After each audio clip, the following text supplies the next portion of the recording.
Thank you very much for being with us tonight. I'll try to entertain you, if possible, a little bit, because for those who have been attending some other presentation, of course, has been talking today a lot about movements, about versions, and I've been asked by James Gurney to talk about inspirations, which is not that simple. You know, it's not that simple to talk about inspirations. When I built the company, Graham, from a very old name in 1995, it's been like starting with a very nice white piece of paper. So nothing was there, so we had to redo everything. So then we had to find the way. We had to invent the DNA. We had to redo the things in respect from an heritage we've got, but also from the market requirements that are very clear nowadays. So if you want to sell, you must make a sellable product, which is a logic behind. So what are the things that are pushing me in doing things like the Graham watches? We must say first that we talk about passion and ambition. Passion because I can't do anything else, anything in life without having passion. So then I need this kind of fuel, this kind of energy to proceed. And when I started in 1995, I was completely overloaded, I should say, by passion. A lot of reserve. I've been working 13 years at Swatch Group, and you can believe me, I was accumulating the frustrations that were pushing me to do one day my own things the way I wanted. Second important thing is ambition. You must be very ambitious. The mountain you are going to climb is always much higher than the one you see in front of you. And the more you climb, and the more it's going higher. So this is entrepreneurship. So being an entrepreneur in the watch industry is very hard, especially if your father was not a millionaire. So then if you start with little money, as I did, you have to find partners, you have to find money, you have to find bankers, you have to motivate people around you and make them believing in your projects, which is part of the things. So we started 1995, let's say with a lot of hopes, passion and ambition, and then we took us about some time to get, let's say, with the first watches done. The best for me to give you some insights on the way I'm working with my brand is perhaps to give you what is beyond my passions, and so then you can understand better the watches I will show you later. First of all, I mean, I have a passion for my place. You know, I've been raised here in Le Locle, that is just the tone you see in the hole on the back of this picture after the red dot. This is La Chaux-de-Fonds. So this is the place I've been living. This is the heart of Watch Valley. So everyone knows anyone. So then I've been at school with some other guys that are now working at suppliers' factories, that are owners of suppliers' factories. Some others that are working in big groups still. Some others that are just designers. So we have been, in a small place where you have altogether not more than 65,000 people living. It's been something where, let's say, I've been feeling the heart beating for the watchmaking. It's been so difficult also in the year 70 because there's been a lot of layoffs in this region. You know, we have, with the coming of the quartz movement, the mechanical movements was almost dead. So they were nearly to close the only escapement maker, Nivarox. Nobody can believe that, but it was exactly what almost happened not longer than 30 years ago. This is the true story of this. And, I've been there, and I was telling myself I would never work in the watch industry, never, ever. So I made a mechanical engineer degree, and then I made a master in solid physics to make sure I was not going into the watch industry, for sure. It's been completely wrong, because when I finished my things, the first job I've got was being an engineer at Rado Watches. That was in the Swiss-Germany side, That's the only company that could engage a guy like me. So then I started as a watchmaker. But my heart has always been there, in this beautiful place. But perhaps you must have been raised, or at least have been born here, to appreciate it, because most of the people that are delegated there by the big groups suffer a lot, I can tell you. So the red dot is where we are located nowadays with Graham. It's clear also that for us it's very easy to find competence. This is another thing. The passion can be shared with others, and it's very easy because you know the people around you. You have the French borderline that is just after the hill there, it's just France. So then you have many French people coming to us to make better salaries, very motivated, having also a very long tradition of watchmakers on their side. And without the French workers, we could not, in Switzerland, achieve the thing we are doing now. And most of the people I've seen in many presentations from other brands are French guys. So we are a region, we are not a country. The region is the Jura, it's the Watch Valley, this is there. Second thing, this is Graham, but this is not what I want to show you. This is a purpose for me. So when we made the company, we built this upper floor, the first floor. I did not want it to have a normal building. I wanted to have something that was connecting to the contemporary arts, because this is another of my passions. I like contemporary arts. I like the colors. We don't see colors there, unfortunately. It's past a bit. But the idea was to work with a very famous artist that is named Varini, and to decorate all together, so to wrap all the company with a net that was pictured by photographs the day we went into the company. So then it means that this is very conceptual, but this is, let's say, the picture of the day we moved into the company about 6 years ago. And for those who have a good eye, I mean, you can see already changes between this picture and the real world around us. That's very nice to have that. And this is to show my interest on the, let's say, contemporary arts. And another thing, you see the yellow stripes on the back of the Graham. So this was taken from a minimal artist, pop minimal artist, Swiss, living in Tersen now in the US. And his name is Olivier Mosset. So then I bought from him a painting where big stripes, yellow stripes on the black back. And I used that for with his approval, of course. I use that as part of my logotype. So this is also part of the things that are giving energy behind the brands. Third, this is a week ago. It's me again. I'm sorry, I'm selling myself a bit tonight. Racing is part of my life too. I like cars, like many men. Thanks God I can buy cars as well, which is good. This is my car actually, it's Formula.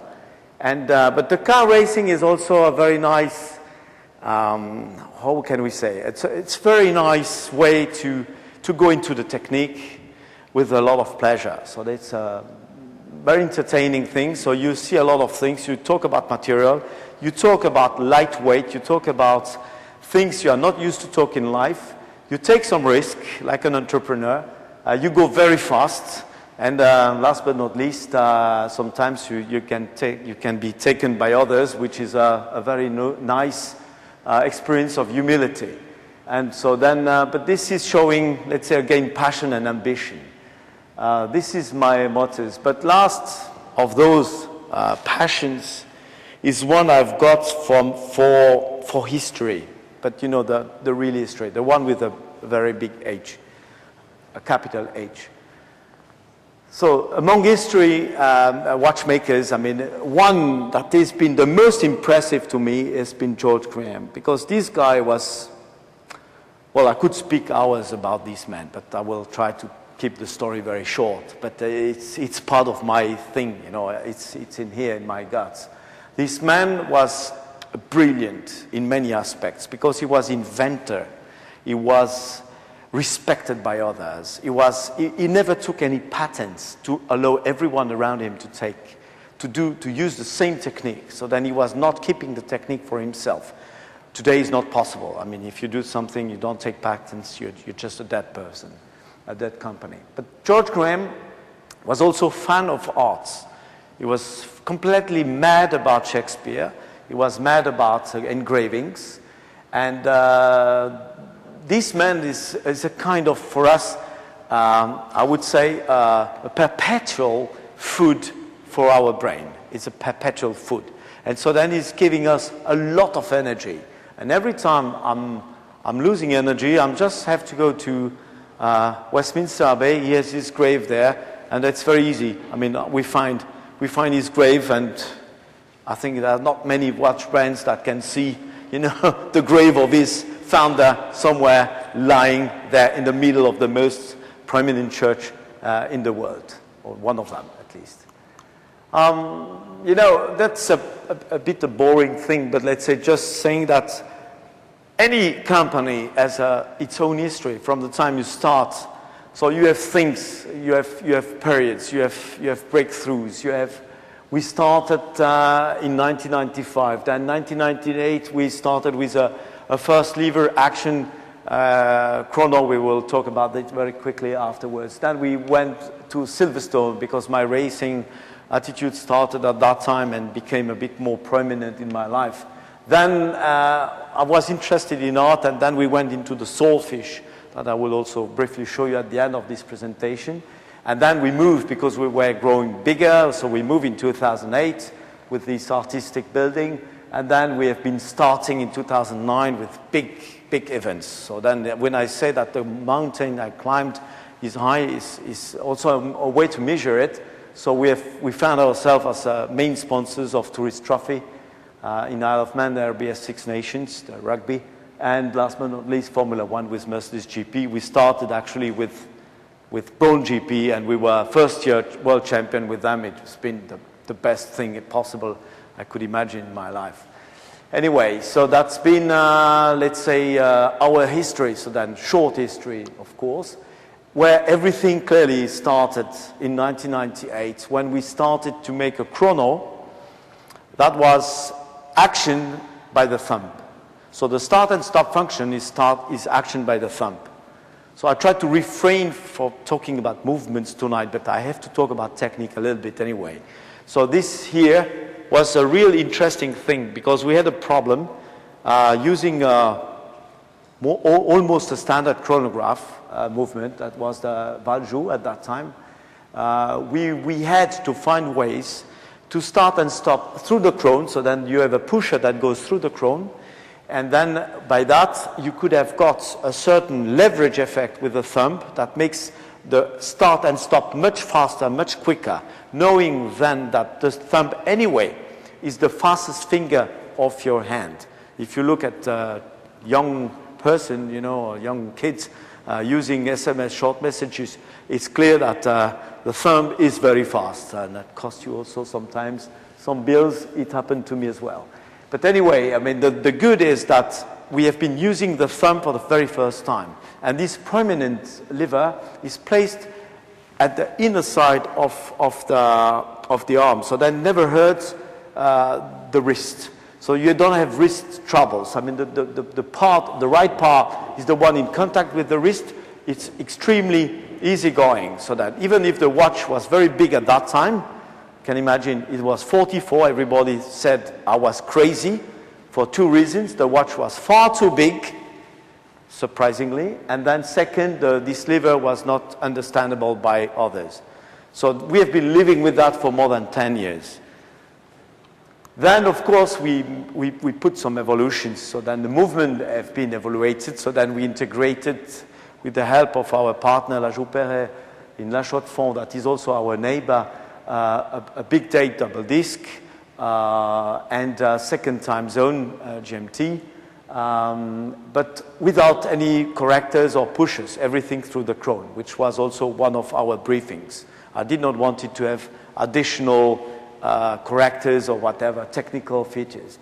Plus, you see there is a bezel here. So to make this bezel, I mean, you need to make a complete sapphire crystal domed one, and you have to cut all the upper surface, the upper side of the crystal, and remains only the ring.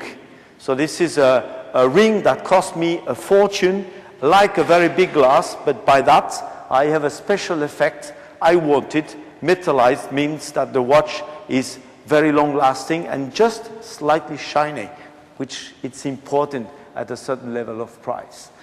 But we kept the liver on the left side because this is part of our DNA since that day. Another one that is a bit more simple one, so then based on a standard, semi-standard, a modified standard valve joule again, so then it's our chronofighter oversize we are launching now in the show. Then here it's my influence from contemporary arts, but also from racing. I mean, colors. You know, using colors, if we don't talk about technique, but using colors in high-end brand, pieces that are priced something like 600,000, 700,000, 800,000 pounds, it's not always easy. So you can fall very quickly into gimmick.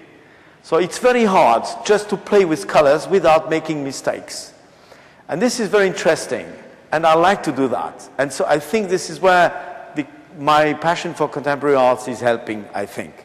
And I have people also around me that help me to do that, not to do mistakes. Because there are many yellows and many blues, and not all the yellows go with all the blues. And so then to make a very good match between the yellow and the blue is very funny. But if you look on the racing cars, very often they are full of colors.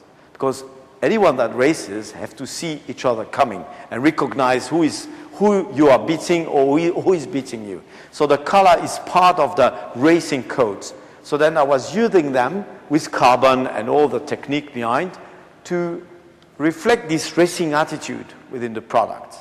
And I think this is where the consumers, mainly, mostly the men consumers, understood it pretty nicely. But also, I mean, this movement is also very complex because we have chrono by compacts, plus big data again, plus second time zone again, plus flyback. So it's a multiple complicated at a, let's say, reasonable price level. So we don't talk about complication. It's not a tourbillon. We also do some tourbillon, of course, but this is, as a chrono, something very complete, very functional, very practical. This is the one that looks like my car, so I could not refrain myself from doing a watch that fits to my car, so then I should have done the reverse, doing the watch first, selling some, and then buying the car, but I did the reverse. Anyway, so then this is the watch. We are starting with a column wheel chrono, and very simple with diamond-like coatings. This allows me to introduce you that I, as a solid physics and engineer, I have a passion also for technology. And of course, there, a black coating, you have many. But the good ones, you have very little quantities. Those who resist, who are having the nice colors. And sometimes the color of the black coating is not good enough. And that's why you don't see it, but if you go to the place, grand place we have here, there is a ceramic bezel, because I like this small tension given by the black of the ceramic on the black of the diamond-like coating. It gives us very slight tension on this difference of black that makes it a bit better. So then it will not come too much on that. Other inspirations can come from partnerships. So we are partners to the Formula One. I've been living with these guys. I've been going to Brackley many times. I've been, let's say, experiencing some technical discussions with Ross Brawn and his guys, and the drivers as well, Nico Rosberg. It's very funny. You learn a lot with that. I mean, you really can get insights and you can get access to new materials, which any watchmaker like. So that we liked it very much. So then that's why this sponsoring has not been only a sponsoring. It's also been a source of inspiration to me. Another one is the TT. I mean, for anyone that have been once in Isle of Man, this is scary. This is a man's world, but again, people with little means, all entrepreneurs, because they have to finance themselves, are risking their lives to get almost nothing but a challenge, the TT challenge. And this is so honorable and so courageous, so that we have been deciding to let's say, become a timekeeper, so official timekeeper there. And being honest, I mean, it's a source of perpetual energy for me, because every time I'm going there, I feel, you know, that with little means you can make miracles, and that's where you can see it. Every driver is doing miracles with a little budget. It's unbelievable. And of course, they like risks, which I like too. But also, I mean, interesting thing. So we have been, and we are still, as the others, I mean, sponsor of the Six Nations Rugby Tournament. And we are the only brand in the world nowadays that is worn by referees as a mechanical watch to time a game that is a big game. So this is the only example I know where a referee is timing a game with a mechanical watch. And if you have seen the World Championship where we were not sponsors, it was another brand, but thanks God, my referees, some of the Six Nations were delegated there, and they kept their watches. And why did they tell me that they kept it? They kept because the start and stop is very intuitive.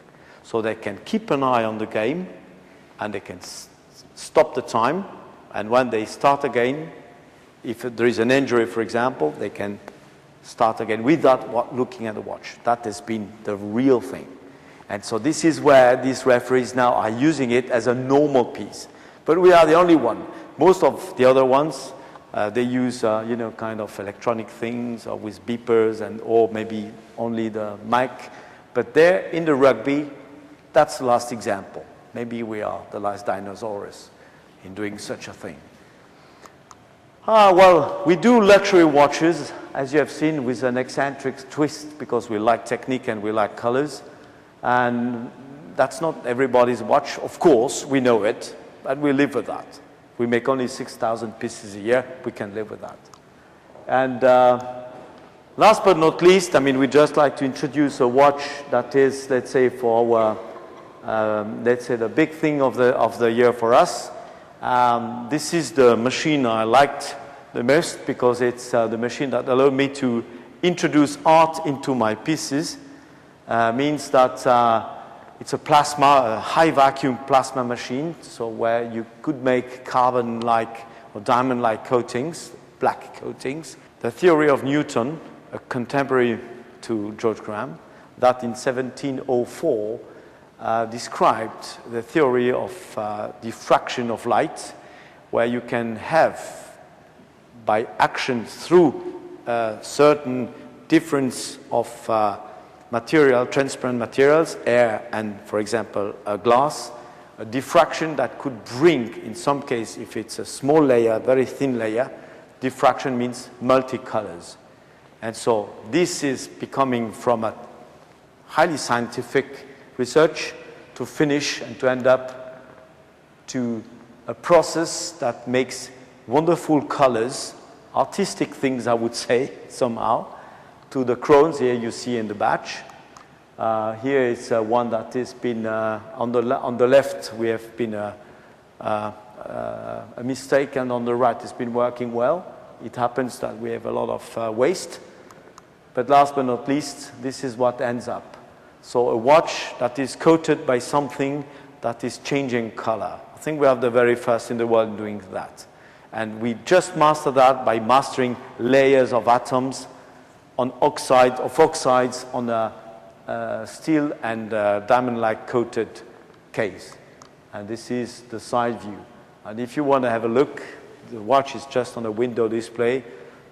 You can't miss it. It's really clear. That's the watch. So, thank you very much for your attention. I will not be too long because it's late. Thank you very much. If any questions, I'm here for you. Thank you.